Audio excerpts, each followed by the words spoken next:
Good morning, ladies and gentlemen. I wanted to say something about post-thrombotic syndrome in terms of risk factors, prevention, and treatment. We know that 2 years after DVT, proximal DVT, only 20% of the veins are fully patent, 20% are occluded, and the rest of the patient will have some residual changes in the vein lumen. Post-thrombotic syndrome, one of the late sequels of the DVT, is a quite common complication.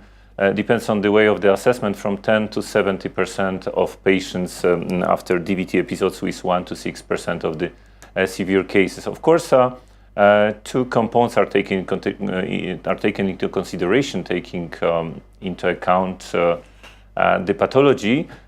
So valve damage, it means reflux presence and vein obstruction. We know that if we have the reflux and also the concomitant residual thrombosis or obstructive changes, the rate of post-thrombotic syndrome is much higher than in other group of patients.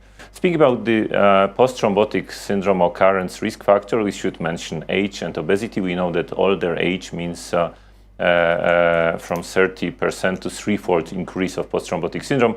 BMI over 30 means more than twofold increase of post-thrombotic syndrome.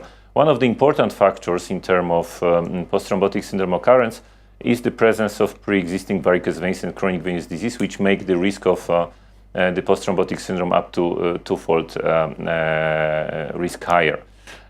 We know that up to 40% of all patients diagnosed with post-thrombotic syndrome might have previous symptoms of chronic venous disease. That is one of the important risk factor for this disease occurrence.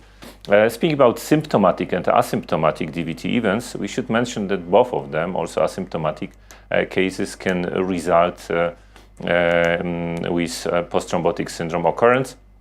And also one of the very important factors is Dvt location. We know that massive proximal DVT is related to 2 to 3 fold higher risk of proxima of post-thrombotic syndrome if this happens in this location in comparison with the patient with distal calf DVT. Duration and intensity of anticoagulation probably is not an issue, but for sure type of anticoagulation can have some importance. We know that low molecular weight heparin is better in terms of the lowering the risk of post-thrombotic syndrome. Recently we had also some research done on rivaroxaban in terms of post-thrombotic syndrome risk reduction. And of course, for the patient on vitamin K antagonist, poor INR control is one of the issues that has to be taken into consideration. Another factor that I want to mention is incomplete resolution of the symptoms within first month of the treatment. We know that these patients who are still symptomatic after 1 month of the treatment, they have much higher risk of post-thrombotic syndrome occurrence. Perhaps this is related also to the presence of some markers of persistent inflammation. We don't know this now, but some research is ongoing right now about this. And next factor that I would like to mention is residual thrombosis.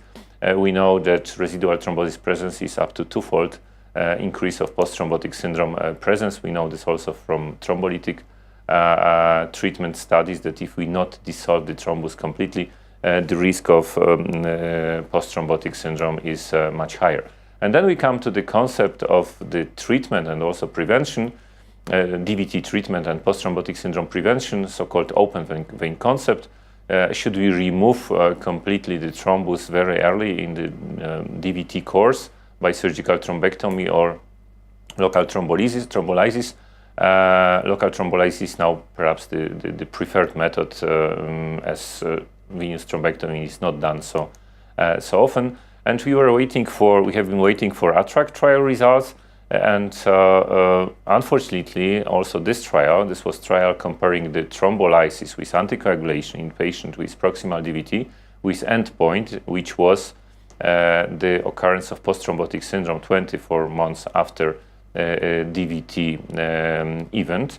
And according to this study, we cannot define right now the proper way of the treatment. The risk of post-thrombotic syndrome in both arms was similar. However, according to the later analysis, there was a lower rate of severe post-thrombotic syndrome cases in the patient treated by thrombolysis. However, according to the ATTRACT study results, the concept of the open vein concept is still open for the discussion and has to be continued in terms of research and experience. Another way of preventing and also treating the patient with post-thrombotic syndrome is compression. Some years ago, the SOX trial was performed comparing the placebo stocking with normal treatment, second class of the compression stocking, showing no difference in these two groups. However, previously, before the SOX trial, we had a lot of studies suggesting fully different results, suggesting that having the patient in compression for some period of time after DVT, we can reduce post-thrombotic syndrome. And for now, we probably should be very careful. We should be very careful with the final conclusion concerning the role of compression in terms of post-thrombotic syndrome prevention.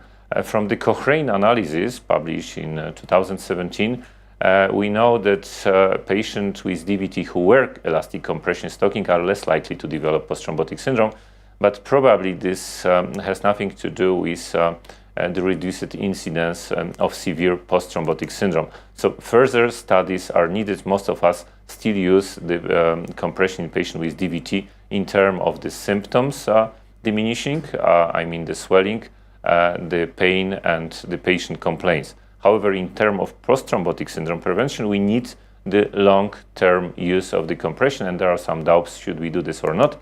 However, if we look into the guidelines, 2018 in phlebology, International Consensus Group published the guidelines. This was the consensus statement for compression stocking in venous and lymphatic disorders. And we can find the recommendation for post-thrombotic syndrome. This is grade 1B recommendation, downgraded from 1A, that we should use the medical compression stocking in terms of post-thrombotic syndrome prevention. Among the authors of this document was Giovanni Mosti, Eberhard Schrabe, Hugo Parsch. I don't need to introduce these names. Strong post-thrombotic syndrome predictors. Do we have any predictors which will be really very strong predictors for such a complication? And one of the best known and probably the strongest is DVT recurrence on the ipsilateral side. So if we have the same like DVT recurrence, we can think about the post-thrombotic syndrome risk increase 4 to 6 times. And we should remember about this when adjusting the proper anticoagulation therapy to the patient with DVT. So the final conclusion from this talk is that further research is needed. We probably cannot predict right now on the individual basis which of the patients will develop the post-thrombotic syndrome, but at least we know some risk factors, starting with DVT recurrence through the all factors that I mentioned previously. Our ways to prevent post-thrombotic syndrome are not perfect for now. I mean thrombolysis, some doubts about the compression that we of course use quite often, and also medical treatment. So also in this field we should have the further research performed. But this research should probably start with the redefining post-thrombotic syndrome definition. Right now we use the so-called Villalta scale to assess the presence and severity of post-thrombotic syndrome, but there are some weaknesses that are raised up in the current discussion concerning the scale. So it's now time to redefining post-thrombotic syndrome and redefine the scoring system for this kind of complication. If not, there will be many studies published in the future which will not bring us to the final results. Thank you for attention.